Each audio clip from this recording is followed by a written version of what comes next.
يا علم السر منا لا تهتك الستر عنا. Bagi yang belajar, kuncinya sederhana. Kalau kita ingin mendapatkan ilmu yang manfaat, mudah sekali rumusnya. Yang pertama adalah tadi guru, karena di antara kita itu sesaat menjadi guru, sesaat menjadi murid, itu pasti. Anda pulang akan menjadi guru bagi anak-anak Anda di rumah, atau mungkin di madrasah Anda. Saya pun sesaat akan menjadi murid di mana saya dengan guru-guru saya, seperti itu. Maka di saat kita menjadi murid, kunci sederhana. Yang pertama harus ada mahabbah. Kita tanamkan rasa cinta kepada guru kita. Ini bukan urusan syahwat. Syahwat itu sendiri, cinta sendiri. Jangan digabungkan. Seolah-olah kalau bicara cinta itu langsung babnya syahwat. Karena kita sudah terbiasa bicarakan cinta anak muda yang dibarengi dengan syahwat. Syahwat bisa terjadi tanpa cinta. Na'udzubillah, orang yang mengumbar syahwat, dia melayani orang-orang dengan zina, dia tidak ada cinta. Syahwat besok lepas. Bahkan berpisah pun tidak pernah ada menangis. Na'udzubillah, bezina, semoga Allah mengampuni dan berikan hidayah. Tapi makna mahabbah ini kepada orang tua, cinta. Kepada guru, cinta. Lah, cinta ini adalah tidak bisa diungkapkan dengan lisan kita, akan tetapi ada tanda-tanda. Kalau kita ingin mendapatkan ilmu yang manfaat, kalau tadi guru pandangannya benar, tapi sebagai seorang murid kita harus benar cara pandang kita dengan guru. Yang pertama harus ada mahabbah, cinta kepada guru. Dan cinta kepada guru ditandai dengan yang pertama, sering mendoakan mereka. Kalau ada murid mendoakan guru bukan kepentingan guru. Karena guru Anda, kalaupun Anda tidak mendoakan malaikat semuanya dan semua penghuni laut mendoakan dia. Guru Anda, kalaupun Anda tidak mendoakan beliau, maka ketahuilah malaikat semuanya dan penghuni laut mendoakan beliau. Tapi seorang murid mendoakan guru, ini kepentingan seorang murid untuk menurunkan ilmu dan keberkahan. Jadi kalau kita, makanya ada beberapa fatih di dalam kita, ada wirdul fatih, itu kan ada fatihah. Di antara fatihah itu kami ingin sebut guru-guru. Bukan guru-guru kami yang sebut, kami mengajak bagaimana yang punya guru sebut guru kita di kampung kita. Apakah setiap habis sholat atau sisihkan waktu di tengah malam mungkin setengah jam menyebut nama-nama guru-guru kita. Bukan, ya Allah berikan kebaikan pada guru saya sendiri. Belum cukup sampai di situ. Harus hadir di hati kita. Nama guru yang telah berjasa kepada kita, yang mengajari kita, ya Allah berikan kebaikan kepada si fulan itu, ya Allah. Guru yang itu, ya Allah. Di saat kita mendoakan guru kita, itulah menurunkan ilmu yang penuh berkah dan ilmu yang manfaat. Sambung kepada guru ini ditandai dengan mendoakan. Imam Ahmad ibn Hanbal berkata, demi Allah, semenjak aku kenal dengan guruku Imam Syafi'i, aku tidak melakukan solat 2 rakaat kecuali guruku Imam Syafi'i aku doakan 2 rakaat solat, bukan solat 5 waktu saja. Nah di sini kenapa kok ada seorang murid lebih hebat dari gurunya? Bukankah ilmunya dari guru? Sirrul ikhlas, ketulusan seorang murid tadi kepada gurunya. Disabdakan oleh Nabi, rubba muballaghin awla minas sami. Muballah adalah seorang guru, sami murid.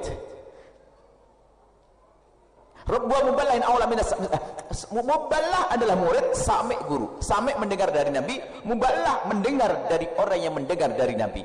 Rubba muballaghin, alangkah banyaknya seorang murid lebih faham daripada sang guru. Gurunya mah pas-pasan, guru di kampung ikhlas, ngajarnya pun fikih begitu, mabadi, kemudian fikihnya fikih safinah, ngajarnya itu saja.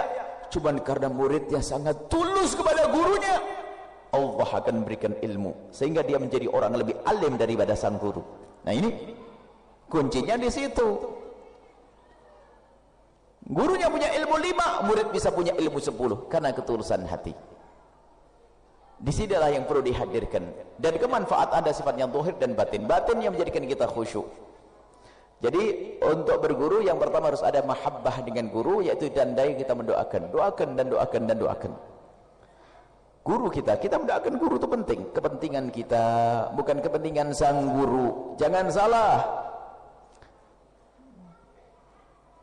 Mungkin itu yang terpenting. Di antaranya, yang kedua adalah biasalah menyebut kebaikan sang guru. Karena kebaikan itu kalau kita angkat akan didengar oleh orang lain. Kita berguru kepada satu orang, lalu kita menyebut kebaikan guru kita, akan didengar oleh kawan-kawan kita. Kawan kita semakin cinta. Karena kita menjadikan kawan kita cinta kepada guru, Allah akan berikan kepada kita kecintaan, mahabbah kepada guru. Tapi itu sang murid perusak. Kalau sudah menemukan kesalahan sang guru, langsung diekspos, diberitakan, akhirnya guru itu menjadi dipandang jelek oleh sang murid. Ketahuilah yang rusak murid itu sendiri. Guru kita manusia, tentu akan ada kesalahan. Mana yang tidak punya salah? Tidak ada yang tidak bersalah kecuali baginda Nabi. Semua manusia melakukan kesalahan. Lalu kalau kita dengan guru kita hanya mencari kesalahan kita, wah, ketahuilah kita akan sengsara. Kalau kita mencari guru yang tidak bersalah sampai mati, kita tidak punya guru. Kemarin kita baca bukunya Syekh Hashim Asy'ari, menukil dari salah satu minas salafus saleh.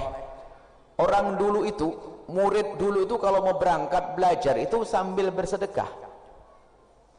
Adabul alim wa ta'lim. Sambil bersedekah itu niatnya apa? Ya Allah, sambil sedekah.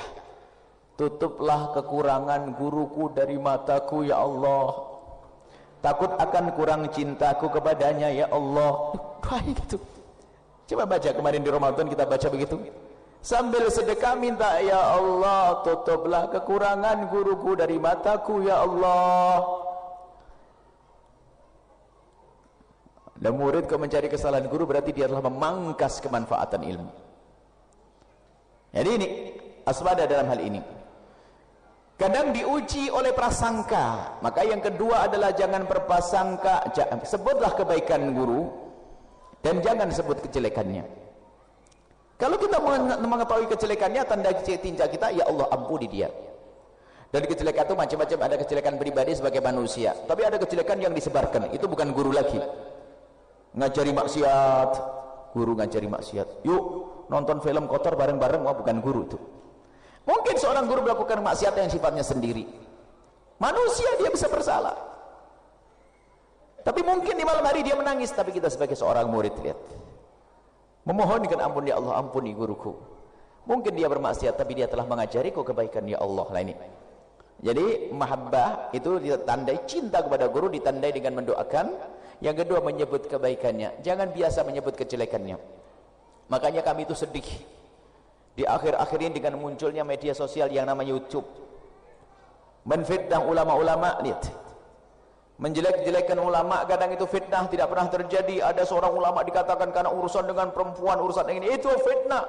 Akhirnya banyak orang yang menjadi benci kepada ulama, terpangkaslah ilmu tersebut. Maka jangan suka melihat yang begitu-begitu.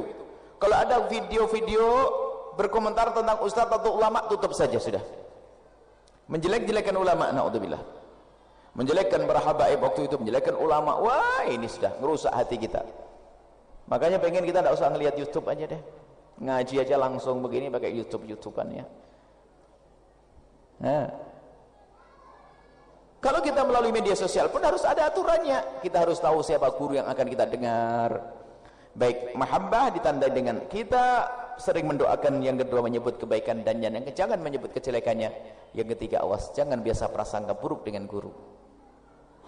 Penjabarannya panjang. Masalah prasangka itu adalah kalau orang berprasangka buruk, kalau itu karena kebiasaan, bukan saja guru. Kalau sama suami istri yang prasangka buruk, nanti sama guru juga sama. Prasangka buruk ini babnya beda, insyaallah nanti kita hadirkan masalah bab su'udzon. Bagaimana kita membahas prasangka buruk. Prasangka buruk itu bertahap dari kawan prasangka buruk. Kadang-kadang lihat, gara-gara telepon tidak diangkat saja, wah gini kurang ajar bener, telepon tidak diangkat. Oh memang dia tidak dengar. Cuma dasar hatinya busuk dia. Kamu tahu ya, kamu silent ya sengaja, kamu melihat gak telepon dengan tidak mau nerima telepon saya. Orang kok prasangka buruk? Namanya orang gak mengangkat telepon, memang orang hidupnya harus pakai telepon begini terus. Ini gara-gara WA-nya sudah klik apa? List hijau ya. Dibaca nggak dibalas, kurang ajar, sombong banget loh. Orang bisa baca belum sempat membalas, mungkin anaknya nangis. Tapi dasar hati busuk, sudah prasangka buruk. Sombong banget ini. Sudah dibaca tapi nggak dijawab. Ayo pernah enggak? Apa ini? Itu ada, itu berkembang, prasangka buruk itu berkembang kepada kawan, suami, orang tua, guru, nabi, Allah, murtad. Nah, setelah itu lihat kemurtadan gara-gara situ. Ada seorang menghafal Quran gara-gara membaca firman Allah tentang yang bercerita tentang Sayyidina Z. Kisah pernikahan dengan Sayyidah Zainab. Sayyidah Zainab pernah dinikahi Z. Z itu adalah pernah diangkat oleh Rasul sebagai anak, lalu dibatalkan adopsi. Setelah itu apa? Dia berprasangka, kok Nabi nikahi bekas anaknya? Nabi curang dong. Gara-gara mau ngomong begitu, tak lama kemudian dia murtad karena dia prasangka buruk dengan Rasulullah. Hati-hati. Yang kedua, kalau kita punya guru, yang pertama mahabbah, yang harus ada adab, tata krama. Adab tata krama. Bagaimana adab dengan guru? Adab tidak harus, bukan sujud, sujud bukan adab. Kalau sujud kepada guru kurang ajar kepada Allah. Adab itu dari hati, mendengar omongannya. Ya sopan santun lah yang wajar, sopan santun yang wajar. Tapi itu dibarengi dengan mahabbah. Dan ketahuilah, kalau kita berguru kepada seseorang tidak ada cinta dan tidak punya adab dan tata krama, kita tidak akan bisa baik biarpun yang mengajari kita adalah wali kutub. Bahkan biarpun yang mengajari anda adalah Rasulullah, kalau anda tidak punya mahabbah, anda tidak punya adab, anda tidak akan mendapatkan ilmu.